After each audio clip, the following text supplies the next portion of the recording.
Bonjour et bienvenue sur la chaîne Mignons et Aventuriers. Dans cet épisode, nous nous déplaçons vers l'Asie et allons commencer nos aventures en Indonésie, plus précisément à Bali. Arrivés dans la capitale balinaise Denpasar, nous sommes accueillis par notre chauffeur pour la semaine, Octa.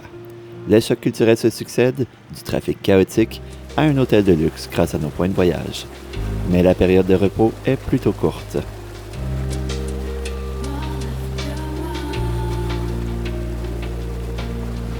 Notre première visite nous rappelle que nous sommes bel et bien dans la saison des pluies et que nous devrons nous y adapter.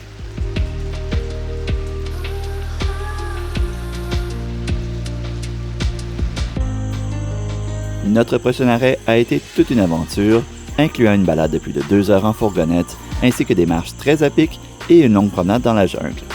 À notre grande surprise, nous allons expliquer pourquoi dans un instant, nos guides nous ont prié d'embarquer avec eux sur leur moto pour se rapprocher des chutes que nous allions visiter.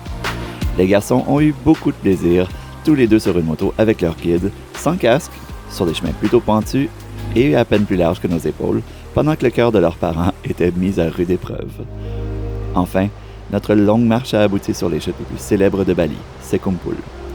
Nous comprenons pourquoi. Celles-ci sont à couper le souffle. Il s'agit en fait de 8 chutes réparties en 3 groupes et nous n'avons pas pu résister à la tentation de les voir de plus près.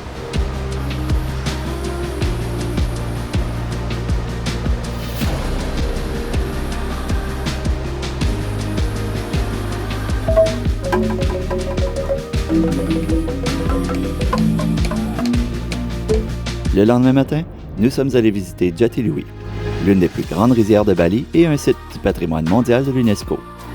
Après une petite démonstration et essai du gambang, le xylophone indonésien, nous avons pu explorer cette immense étendue dédiée à l'une des plus importantes activités économiques du pays, la culture du riz.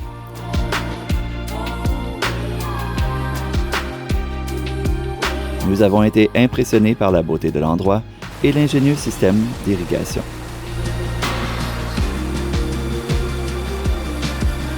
Par la suite, nous sommes tombés par hasard sur une compétition culinaire locale. C'était très coloré, même si les mets étaient plutôt hors de notre zone de confort. Nous avons même pu y goûter de l'anguille grillée. Selon plusieurs membres de la famille, ça goûtait le bacon un peu trop cuit. En reprenant la route, nous sommes impressionnés par la magnifique architecture balinaise. Prochain arrêt, le temple de l'eau Tirta Empul. Pour vous expliquer un peu pourquoi nous y allions de surprise en surprise depuis notre arrivée à Bali, il faut savoir qu'en fait, nous avions confié la planification entière de notre voyage en Indonésie à Aurore, l'épouse d'un nouveau collègue d'Eric rencontré lors d'un voyage d'affaires et qui possède un hôtel dans ce pays. Eric y a gagné une belle amitié avec le couple et notre confiance en Aurore a été récompensée par un séjour extraordinaire, mais pour lequel nous n'avions aucune idée de ce qui nous attendait au quotidien. Ceux qui nous connaissent savent que c'est très inhabituel pour nous. Le repos de planification nous a fait le plus grand bien et nous a permis de nous immerger un peu plus dans ce que nous avons vu. Nous avons aussi appris que les Balinais passent une grande partie de leur vie sur une moto et y sont très à l'aise. Notre visite au temple coïncidait avec une fête religieuse du pays. Les gens viennent y faire une cérémonie de purification appelée Meluka à une des nombreuses fontaines du site. On s'y asperge d'eau sacrée et faisons une prière.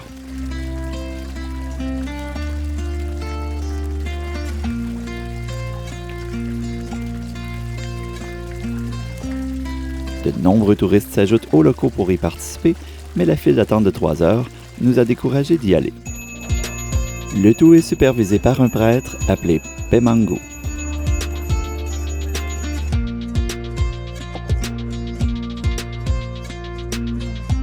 Le site est magnifique et met encore une fois en valeur la beauté de l'architecture balinaise.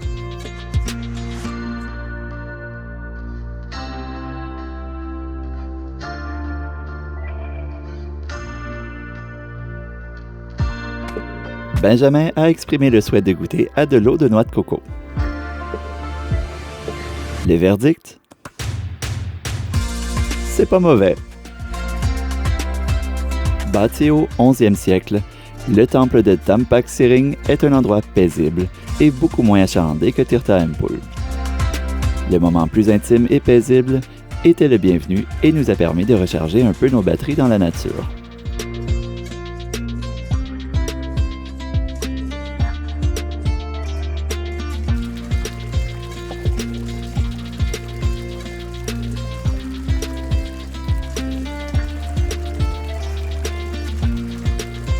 Comme ils sont mignons, ces deux-là.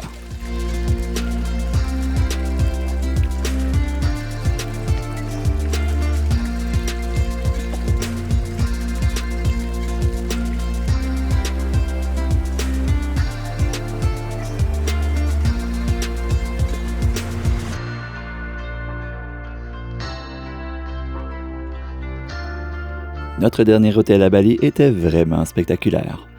Catherine et Benjamin se sentaient moins bien et en ont profité pour s'y reposer un peu. Édouard et Éric sont donc partis à l'aventure ensemble. La plage de Mélasti est accessible à travers un trou dans le roc et est moins achalandée que plusieurs autres sur l'île. Édouard et Éric ont pu y admirer les magnifiques parois rocheuses de chaque côté de la plage.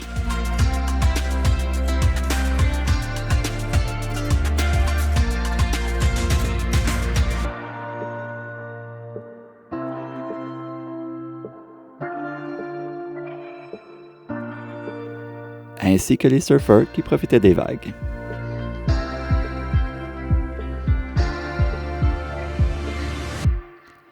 Dernier arrêt de la journée, le temple des singes de Uluwatu. Construit tout au haut d'une falaise donnant sur la mer, celui-ci est un sanctuaire pour un grand nombre de singes gris. Ceux-ci sont mignons et peuvent être plutôt curieux, et même un peu violents lorsqu'ils n'obtiennent pas ce qu'ils veulent. Vaut mieux les observer de loin. Le site emploie du personnel pour soigner les primates au besoin et a plusieurs statues en leur honneur.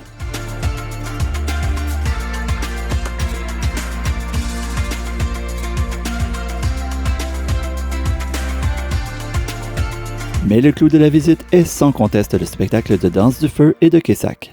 Dans un amphithéâtre situé au bord de la falaise, les acteurs qui recréent une légende populaire de la religion hindoue avec de superbes costumes sont accompagnés non pas de musiciens, mais d'un chœur de 50 hommes torse nus.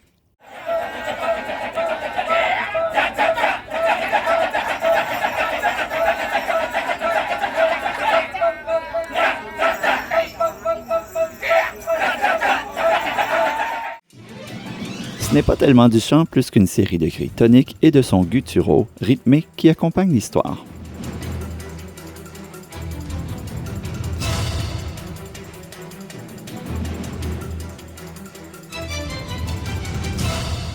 Le personnage du roi des singes était particulièrement taquin avec les spectateurs et a beaucoup plu à Édouard, qui riait fort.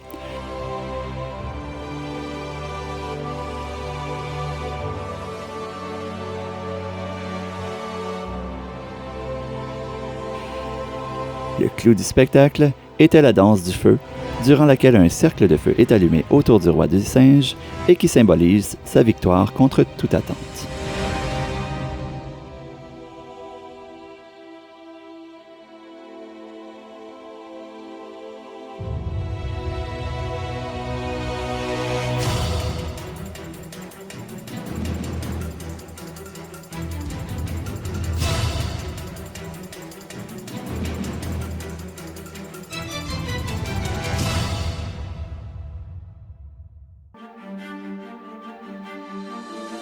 Notre séjour à Bali n'aurait pas été aussi merveilleux sans la présence d'Octa, notre chauffeur et guide pour la semaine. Il a été notre pont avec la culture balinaise et nous a accueillis comme de la famille en prenant soin de nous et de nos garçons. Merci Octa. C'est ce qui met fin à cet épisode et la première étape de nos aventures en Indonésie. Nous espérons que vous avez apprécié.